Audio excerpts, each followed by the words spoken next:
Genesis chapter 12 begins with God calling Abram to leave his country, his family, and his father's house to go to a land that God will show him.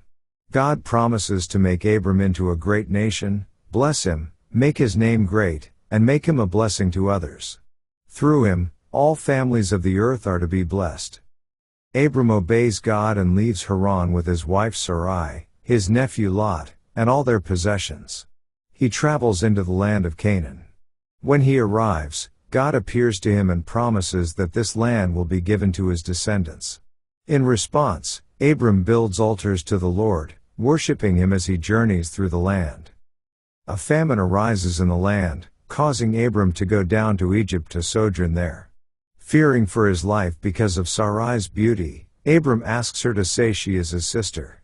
When they enter Egypt, Pharaoh's officials take Sarai into his house, believing she is unmarried. Because of Sarai, God sends plagues upon Pharaoh's household. Pharaoh discovers the truth and confronts Abram, returning Sarai to him and sending them away with their possessions. Abram leaves Egypt richer than before, continuing his journey with God's promise still guiding him. Let's now read Genesis chapter 12.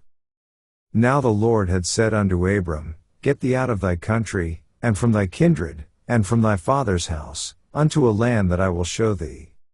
And I will make of thee a great nation, and I will bless thee, and make thy name great, and thou shalt be a blessing.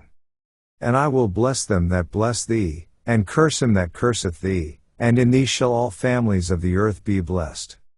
So Abram departed, as the Lord had spoken unto him, and Lot went with him, and Abram was 75 years old when he departed out of Haran.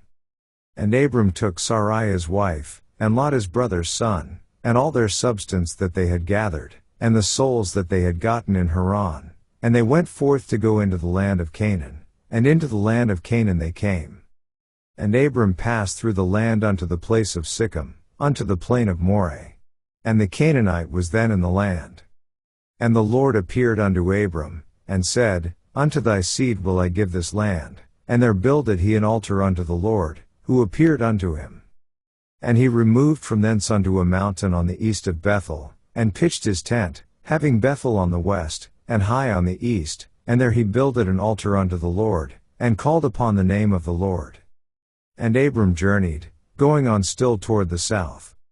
And there was a famine in the land, and Abram went down into Egypt to sojourn there, for the famine was grievous in the land. And it came to pass, when he was come near to enter into Egypt, that he said unto Sarai his wife, Behold now, I know that thou art a fair woman to look upon. Therefore it shall come to pass, when the Egyptians shall see thee, that they shall say, This is his wife, and they will kill me, but they will save thee alive. Say, I pray thee, Thou art my sister, that it may be well with me for thy sake, and my soul shall live because of thee. And it came to pass, that, when Abram was come into Egypt, the Egyptians beheld the woman that she was very fair. The princes also of Pharaoh saw her, and commended her before Pharaoh, and the woman was taken into Pharaoh's house. And he entreated Abram well for her sake, and he had sheep, and oxen, and he asses, and menservants, and maidservants, and she asses, and camels. And the Lord plagued Pharaoh and his house with great plagues because of Sarai Abram's wife. And Pharaoh called Abram, and said, What is this that thou hast done unto me? Why didst thou not tell me that she was thy wife? Why saidst thou, She is my sister? So I might have taken her to me to wife. Now therefore behold thy wife, take her, and go thy way. And Pharaoh commanded his men concerning him, and they sent him away, and his wife, and all that he had.